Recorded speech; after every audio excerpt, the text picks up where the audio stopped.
तो अगर आप लोग घर में बहुत ही आसानी से मज़ेदार बिल्कुल मार्केट स्टाइल पिज़्ज़ा बनाना चाहते हैं जो कि मिनटों में तैयार हो जाए, तो इसके लिए हमें ना ही ईस्ट की ज़रूरत पड़ेगी और ना ही डो गूंदनी पड़ेगी। बिस्मिल्लाहिर्रहमानिर्रहीम, अस्सलामु अलैकुम। खुश रहें, आबाद रहें, जहाँ भी रहें, हैप्पी रहें और हेल्दी रहें। तो मैं हूँ फ़ाइज़ा और वेलकम करती हूँ आपको चटपटे पकवान में। अब ये देखें पिज़्ज़ा देखने में कैसा लग रहा है ना मज़े का। और ये भी नहीं कि सिर्फ चीज़ को मेल्ट करके दिखा दिया है, इस पिज़्ज़े का टेस्ट भी लाजवाब है। तो रेसिपी को एंड तक देखें, अच्छी लगे लाइक कर दें और चटपटे पकवान को सब्सक्राइब भी कर लें।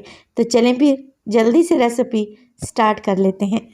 तो मज़ेदार सा इंस्टेंट पिज़्ज़ा बनाने के लिए सबसे पहले तो ले लिया है मैंने चिकन 200 ग्राम है।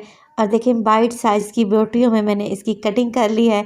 बोनलेस चिकन इस्तेमाल कर रही हूँ। चिकन में डालूंगी 1 टीस्पून के करीब अदरक लहसुन का पेस्ट। 1 टेबलस्पून इसमें डालेंगे तिक्का मसाला, किसी भी अच्छी कंपनी का ले लें।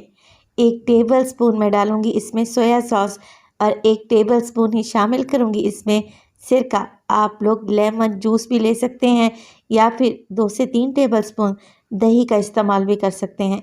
अच्छे कलर के लिए डालूंगी हल्दी 1/4 टीस्पून। बस यही चीज़ें डलेंगी, मिक्स कर लेंगे अच्छे तरीके से। अगर आप लोगों के पास टाइम है तो मैरिनेशन के लिए रख दें आधे घंटे के लिए, नहीं है तो फ़ौरन से बना लें, कोई इशू नहीं है। चलें जी, मिक्सिंग अच्छी से हो गई है तो मैं लूँगी 1 अदद फ्राइंग पैन और उसमें डालेंगे 1 से 2 टेबलस्पून कुकिंग ऑयल।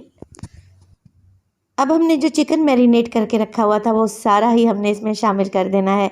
देखें चिकन में सारी चीज़ें डली हुई हैं, बस मिक्स करें और चिकन को फ्राई कर लें इतना कि इसका कलर चेंज हो जाए। जैसे जैसे चिकन का कलर चेंज होगा ना, इसमें से पानी निकलेगा। तो इसी पानी में हमने चिकन को गलाना है, सॉफ्ट करना है। कवर लगाकर 5 से 7 मिनट के लिए मैं चिकन को पका लूँगी ताकि ये नरम पड़ जाए। बहुत ही इजी सी रेसिपी है। आप ये बनाकर बच्चों को लंच बॉक्स में दे सकते हैं या जब भी पिज़्ज़ा खाने की क्रेविंग हो फ़ौरन से पिज़्ज़ा तैयार करें। यकीन करें इस पिज़्ज़ा को बनाने में आपको सिर्फ़ और सिर्फ 20 से 25 मिनट ही लगेंगे। चलें जी, चिकन का पानी ड्राई हो गया है, इसे एक साइड पे रख देंगे। अब ले लिया है मैंने यहाँ पर एक डिश। आप कोई भी प्लेट ले सकते हैं स्टील की। इसके अलावा पिज़्ज़ा पैन का इस्तेमाल कर सकते हैं या कोई बड़ी सी ट्रे आप लोगों के घर में है तो इसका भी इस्तेमाल किया जा सकता है। पहले डिश को ग्रीस कर लूँगी। देखें हल्का सा ऑयल डालें और ब्रश की मदद से इसको ग्रीस कर लें। अब यहाँ पर ले लिए हैं मैंने ब्रेड के स्लाइसेस।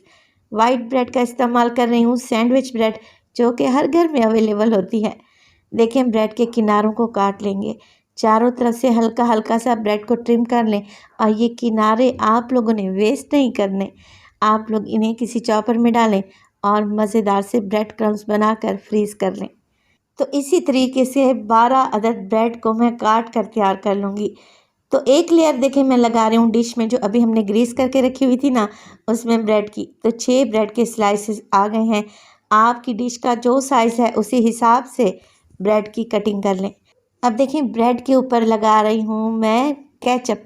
आप लोग पिज़्ज़ा सॉस भी लगा सकते हैं। देखिए केचप को डालने के बाद ब्रश की मदद से अच्छे तरीके से आप लोगों ने ब्रेड के स्लाइसेस पर फैला देना है। और केचप लगाने के बाद आप लोग इस पर डालें मोज़रेला और चेडर चीज़ मैंने मिक्स करके रखी हुई थी। तो तकरीबन 1.5 कप के करीब मैं इस्तेमाल करूँगी, जिसमें से कुछ मैंने इस टाइम पे डाली है, आधी बचा कर रख ली है जिसका इस्तेमाल हम बाद में करेंगे। एक लेयर दोबारा से ब्रेड की लगा देंगे। तो ये आप लोगों की डिश पे डिपेंड करता है कि कितने ब्रेड के स्लाइसेस आएंगे। मेरी डिश में तकरीबन 12 स्लाइस आए हैं। तो ब्रेड के स्लाइसेस अरेंज कर देने के बाद एक लेयर अगेन हम इस पर लगाने लगे हैं केचप की। बड़ा ही चटपटा मज़ेदार सा यह पिज़्ज़ा तैयार होगा। केचप की लेयर को फैला दें तो एक लेयर आप लोग इस पर मेयोनीज़ की लगाएं। अब मेयोनीज़ को आप लोगों ने फैलाना नहीं है, बस एज़ इट इज़ ही रहने देना है। इसके ऊपर लगा देंगे हम चेडर और मोज़रेला चीज़ जो कि हमने बचा कर रखी हुई थी। तो टोटल इस पिज़्ज़े में तकरीबन 1.5 कप मैंने चीज़ का इस्तेमाल किया है। चलें जी, चीज़ भी फैला दी है। अब आ जाती है मज़ेदार से चटपटे चिकन की बारी। अब देखिए थोड़े थोड़े फासले से हम चिकन के पीसेस को इस तरीके से पूरे पिज़्ज़ा के ऊपर फैला देंगे। घर में पिज़्ज़ा बनाने का यही तो फ़ायदा है कि हम अपनी मर्ज़ी से टॉपिंग कर सकते हैं और पिज़्ज़ा को मज़ेदार बना सकते हैं। तो देखें, अच्छी खासी चिकन मैंने इस पर लगा दी है। अब मैंने कुछ सब्जियां भी काट कर रखी हुई हैं। शिमला मिर्च स्लाइस में काट कर रखी हुई है। इसके अलावा टमाटर जिसके बीज मैंने निकाल दिए थे और प्याज के स्लाइसेस भी हैं। अच्छा, वेजिटेबल्स को मैंने जूलियन शेप में काटा है, यानी कि लंबाई के रूप में। आप लोग चाहें तो क्यूब्स कटिंग में काट सकते हैं। इस तरीके से क्या होता है, पिज़्ज़ा देखने में भी अच्छा लगता है और खाने में भी ये वेजिटेबल्स बड़ी ही टेस्टी लगती हैं। अपनी मर्ज़ी के मुताबिक आप इन सब्जियों को कम या ज़्यादा लगा सकते हैं, तो जैसे आपका दिल चाहे। हल्का सा स्पैचुला की मदद से प्रेस करेंगे ताकि ये सब्जियां और चिकन अच्छे तरीके से सेट हो जाए। अब हल्का सा मैं ऑलिव ऑयल डाल रही हूँ इसके ऊपर। आप लोग मक्खन का ब्रश भी कर सकते हैं और डालेंगे इसमें ऑरिगेनो। है तो डाल दें, नहीं है तो स्किप कर दें। पिज़्ज़ा हमारा रेडी है बेक होने के लिए।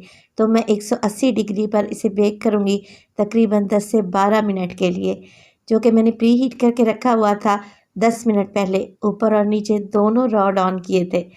तो अब आप लोग पूछेंगे कि फ़ायज़ा, अगर ओवन ना हो तो हम क्या करें? आप लोग इसे पतीले में बेक कर सकते हैं।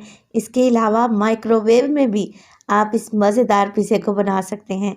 तो अगर आप लोग माइक्रोवेव में बनाना चाह रहे हैं तो फिर जिस डिश में आप लोगों ने पिज़्ज़ा सेट करना है ना, प्लास्टिक या फिर शीशे की ले, तो 12 मिनट के बाद बेहतरीन सा पिज़्ज़ा बेक होकर आ गया है। माशाल्लाह से साइडों से ब्रेड क्रिस्पी है, चीज़ अच्छे से मेल्ट हो चुकी है और मैं आपको काट कर दिखाती हूँ। देखें, देखते ही मुंह में पानी आ रहा है और खाने को दिल कर रहा है। तो ये रेसिपी तो आप लोगों ने घर में ज़रूर ट्राई करनी है। इंशाअल्लाह ताला ये आप लोगों को बड़ी ही पसंद आएगी। रेसिपी बनाएं और अपना फीडबैक दें। अपना बहुत सारा ख्याल रखिएगा। फ़ायज़ा को अपनी दुआओं में याद रखिएगा। मुझे दीजिए इजाज़त। टिल देन, अल्लाह निगहबान।